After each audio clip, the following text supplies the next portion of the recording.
আসসালামু আলাইকুম, কেমন আছেন সবাই? আশা করি সবাই অনেক বেশি ভালো আছেন। আজকে একটা ভিন্ন টপিক নিয়ে ভিডিও করে চলে এসেছি আপনাদের সামনে। আর এটা হচ্ছে আমার বানানো অর্গানিক হেয়ার অয়েল। এই তেলটা আমি গত ২-৩ বছর ধরে বানাচ্ছি। আর এটার আলহামদুলিল্লাহ অনেক ভালো ফল পাচ্ছি। বিশেষ করে আমার ছোট বোন চুলে নিয়ম করে দেয়। ওর চুলগুলো আলহামদুলিল্লাহ চুল পড়া কমে যাচ্ছে, তারপর নতুন চুল গজাচ্ছে। কিন্তু দুঃখবশত আমি আমার চুলে নিয়ম মতো ব্যবহার করতে পারি না। তো এখানে আমি আমার গাছের কিছু মেহেদি পাতা নিয়েছি, যেহেতু অল্প কিছু ছিল। আর হচ্ছে বহেরা, হরিতকি, আমলকি এগুলো সবই আমি শুকনা নিয়েছি। আর এখানে নিয়েছি পেঁয়াজ, রসুন, তেজপাতা, থানকুনি পাতা, তারপর কালোকিশি, জবা ফুল আর গোলাপ ফুল।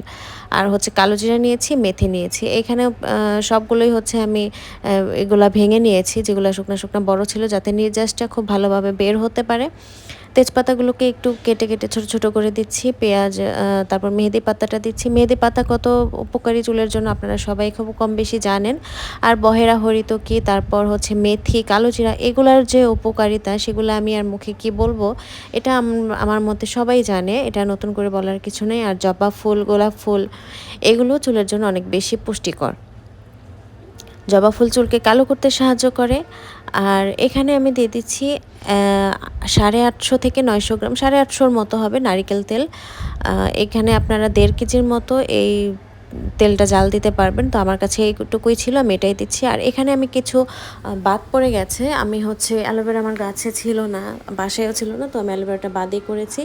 আর হচ্ছে অলিভ অয়েল দিয়ে দিচ্ছি। এখানে তেল ব্যবহার করলে আপনারা একটু ক্যাস্টর অয়েলও করতে পারেন, আমন্ড অয়েলও দিতে পারেন। সেগুলো দিলে আরও একটু বেশি ভালো হয়। এখন এগুলোকে আমি জাল করে নেব। একদম মৃদু আঁচে, লো আঁচে দেখতে পাচ্ছেন।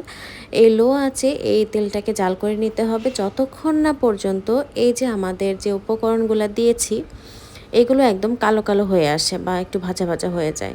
তা আমি এইভাবে লো আঁচে ভেজে নিয়েছি। প্রায় 30 থেকে 35 মিনিটের মতো লেগেছে এইটুকু ভাজা হতে। তো এই তো আস্তে আস্তে দেখতে পাচ্ছেন এই সব উপকরণগুলো কিন্তু মিলিয়ে যাচ্ছে, কমে যাচ্ছে। তো এটাই আস্তে আস্তে জাল করতে করতে একদম কালো কালার হয়ে আসবে। দেখবেন যে পাতাগুলো শক্ত হয়ে গেছে।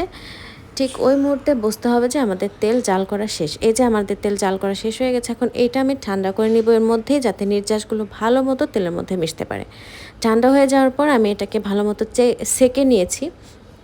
আমি একটা কাপড়ের ছাঁকনি দিয়ে ছেঁকেছি। এখানে আমার প্রায় 850 গ্রাম থেকে 650 গ্রাম তেল অবশিষ্ট হয়েছে। জাল করতে করতে এইটুকু কমে গিয়েছে। এখন এই যে আমি ছোট ছোট জারে এগুলা ঢেলে নিচ্ছি। আমার বাসায় যতগুলা ছিল সবগুলা খালি বোতল আমি এই তেল দিয়ে ভরে ফেলেছি। আর এই তো এই সবগুলো তেল হয়েছে আমার। এখানে প্রায় 650 গ্রাম তেল আছে। আপনারা যদি এই রেসিপি দেখে ট্রাই করেন অবশ্যই আমাকে জানাবেন। আল্লাহ হাফেজ।